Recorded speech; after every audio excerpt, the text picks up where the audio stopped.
It's the end of the world as we know it, and I feel fine. Yes, that's right. We are going to be talking about the end of the world keeper shelf.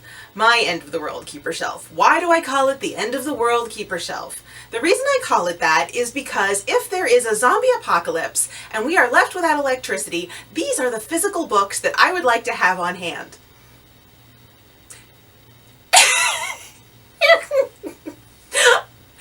I'm only half joking. It's probably symptomatic of the way I think or the kinds of books that I read that I think that this is necessary, but this is definitely what this is.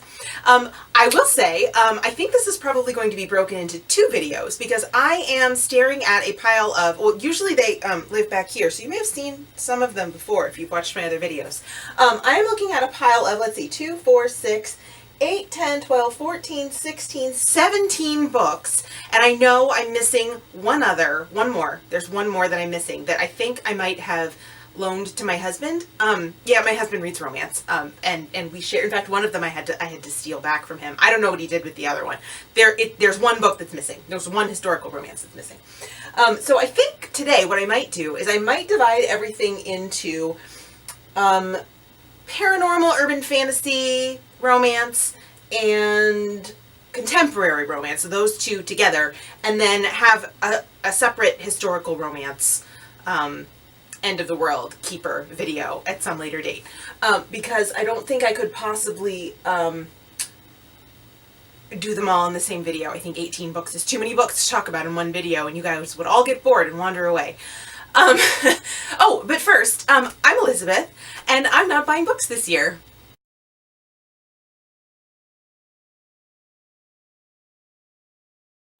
Okay, part of the reason that I think the end of the world keeper shelf is an interesting topic for a video in this particular year, it's because I expect that at some point I will hit a wall of I have a ton of books to read and none that I want to read.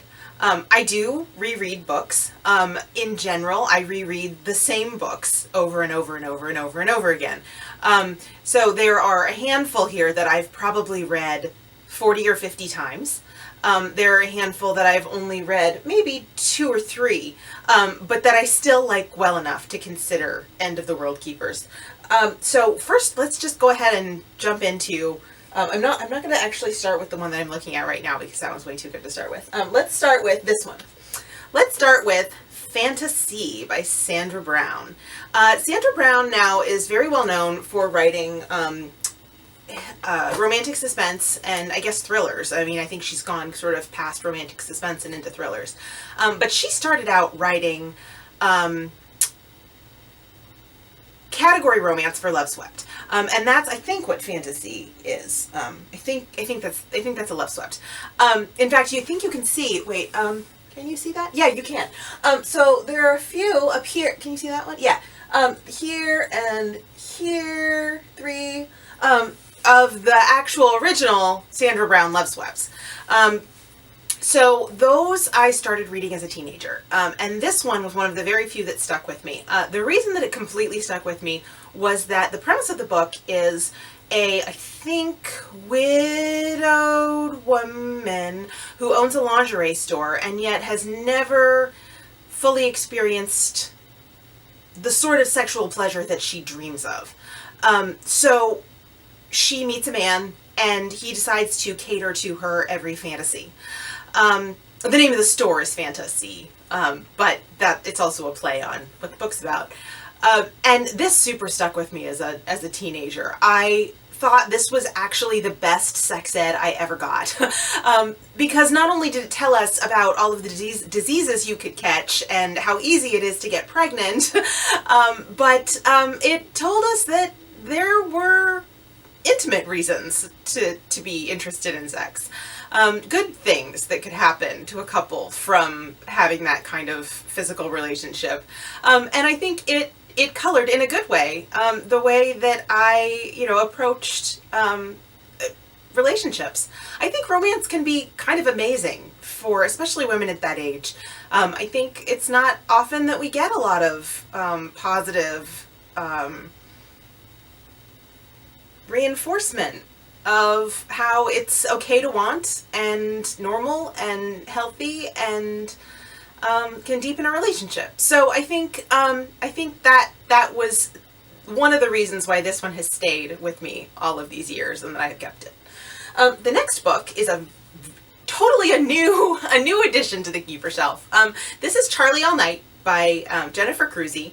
I, for years, read posts and posts and posts about how every new romance reader should read Bet Me by Jennifer Crusie.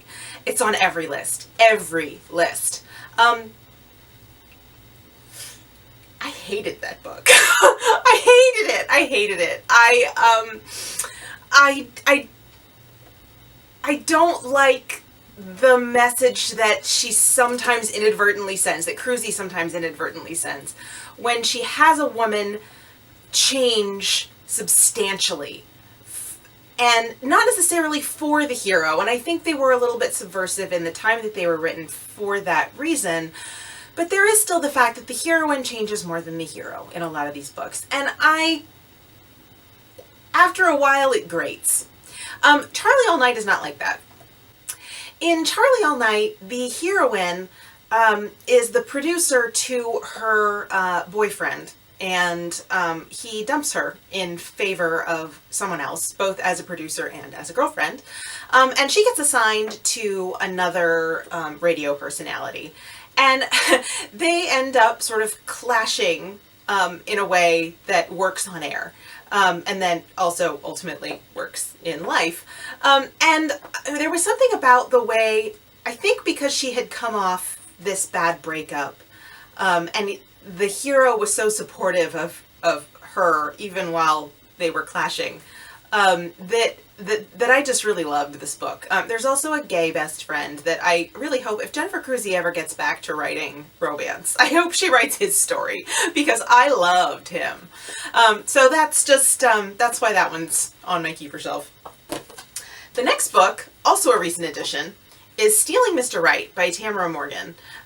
This is a book about a heroine who's a jewel thief and a hero who's an FBI agent, and how they meet and fall in love.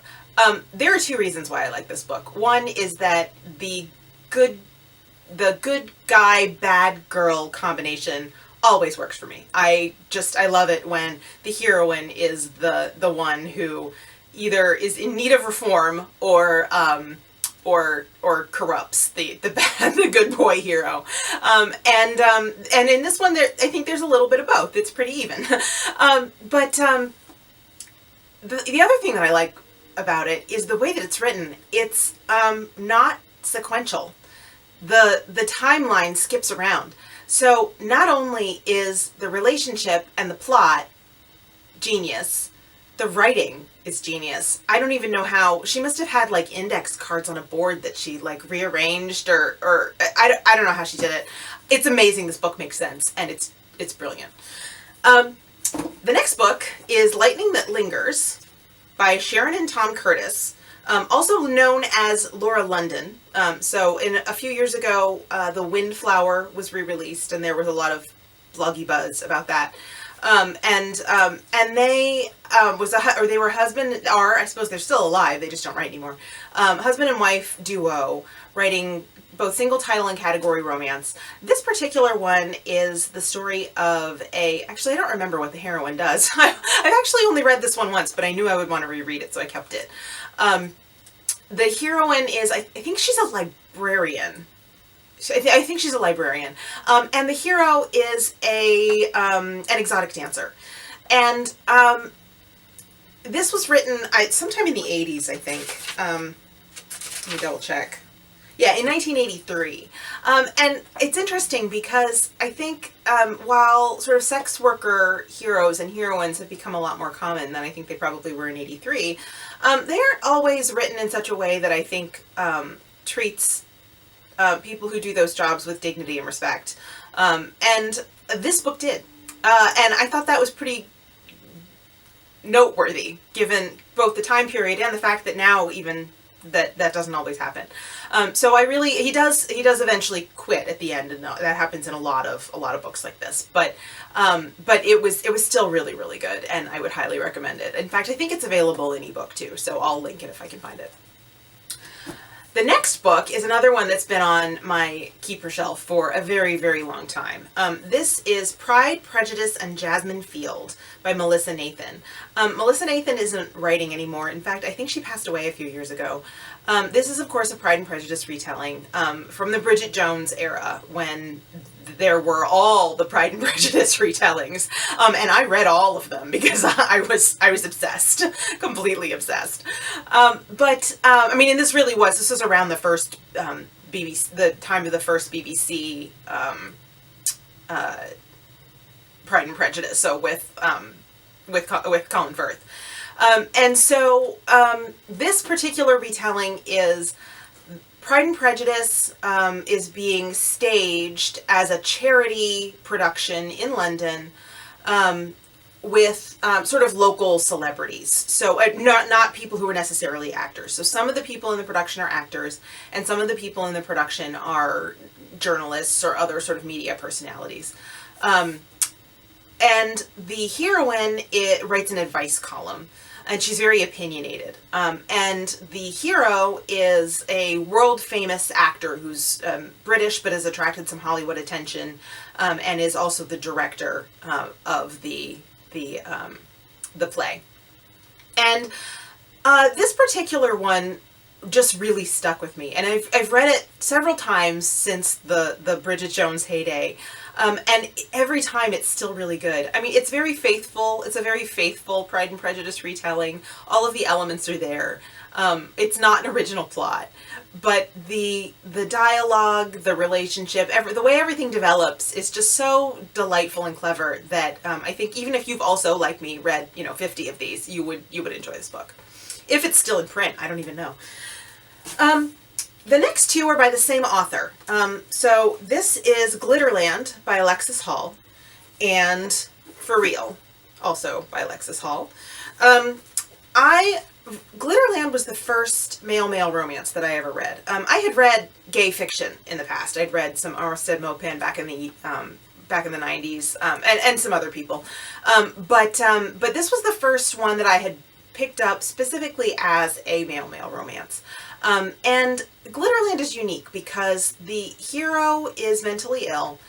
He has depression and probably anxiety. And the hero is just this really sort of over the top, larger than life sort of character.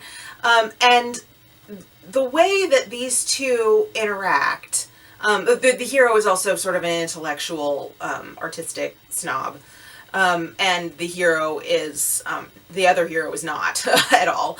And the way that they come together and the sorts of things that the one character forgives the other, it was romantic, but also, and I'm sorry, the only way I can describe it is full of grace. There's no reason why this pairing should work. And yet on page it does. You believe it does. You believe it will. And it really is a beautiful, beautiful book. The other one is on my keeper shelf because there's a, For Real, it won the Rita for Erotic Romance. One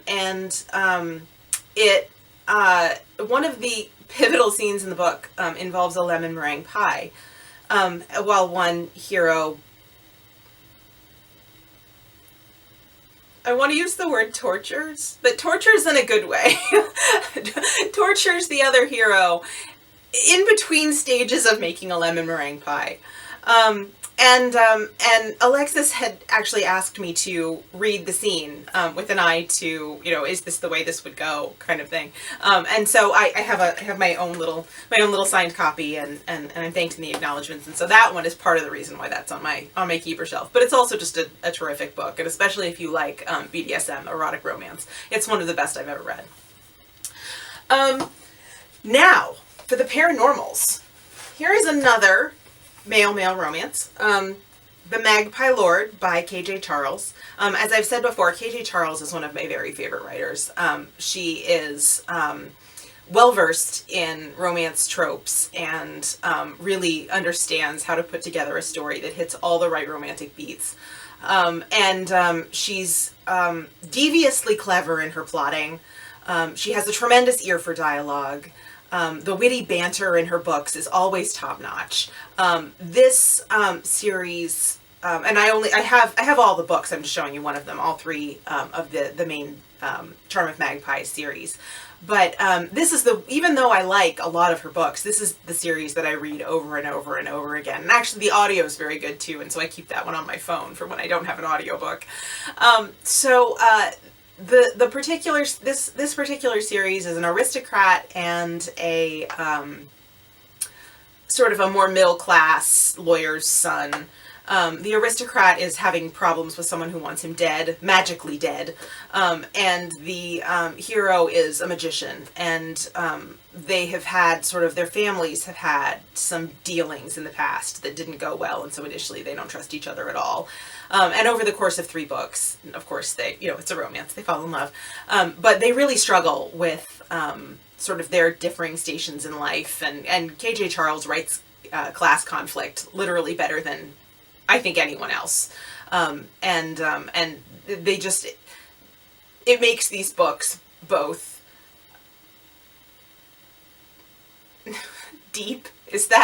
I'm sorry, that might be kind of pretentious, but just really deep and lovely, both. The next book is Beauty, A Beauty and the Beast retelling by Robin McKinley. This book I've had since junior high. I'm going to go ahead and put it here in romance, because even though it is sort of a paranormal romance, it's definitely a Beauty and the Beast retelling. I think this was written either a little before or around the same time as the original Beauty and the Beast cartoon, the Disney cartoon. And I read it about the same time that came out. So this book has an irreplaceable place in my heart. I've read a lot of Beauty and the Beast retellings over the years, and this one is really the only one that has stayed on my keeper shelf. If you've ever read it, you know exactly what I mean. If you haven't, sorry, my camera stopped recording and my phone went off to tell me that it had stopped recording, so at least I didn't lose any footage this time. If you haven't read the book, I would definitely say seek it out. Your library should have it. You will probably read it and think, oh God, this has been done 100 times before, and you'd be right, but I think she did it first. So this is the original. Last series, really. This is Burn for Me by Ilona Andrews. This is the one I've probably read 40 or 50 times. This is the Hidden Legacy series. I think every time I reread them, I reread all of them. Whether in print or ebook or audio, I have them in all 3 formats. And in fact, I enjoyed them so much that I got them signed. When Ilona Andrews visited the Ripped Bodice, they offered an online signing kind of a thing. So I had them signed and sent to me. So that's a pretty cool option. If you don't know what the Ripped Bodice is, it's an all romance book. It's an all romance bookstore based in Los Angeles, and they have frequent signings. And they are most often, they'll send an email out before they have the signing, and you can have them signed and sent to you wherever you are. So that's a great option if you're not someplace where you don't get a lot of signings and you would love to have signed books. This is probably reached the top of my very favorite romance series. Maybe not my favorite romance book, but definitely my favorite romance series. The story between Nevada and Rogan, Nevada being a sort of middle class private detective, and Rogan being a totally upper class former military badass, is again the same thing as part of what attracted me to the Magpie Lord, the Charm of Magpie series. The class conflict is really well done. and the relationship between the two of them. Rogan's got a very strong personality, and Nevada doesn't take any shit from him. And I think that's really, really honestly what I like best about most urban fantasy and paranormal romance is you get these really over-the-top heroes, and then you get heroines that match them in ways that sometimes in other subgenres it doesn't necessarily work out that way. When you get a romantic suspense is a good example, I think, for me. You don't always get a heroine to match the, SEAL or security consultant or whatever the hero happens to be. And in paranormals, I think you do more often get sort of a more badass type heroine, and that's what I like. So that's the first half of my zombie apocalypse keeper shelf. That's the contemporaries, the paranormal, urban fantasy style romances. I will go ahead and take a little break and sip a little bit of tea because I have a cold. And it's amazing. I haven't started coughing while I was filming this. And then I'm going to go ahead and film the other part of the Zombie Apocalypse Keeper Shelf, the historical romances. So if you're watching this, stay tuned for the second part. That'll be up in a few days. And have a great week. Doubt not, slay some words, and Lex has your back. Bye.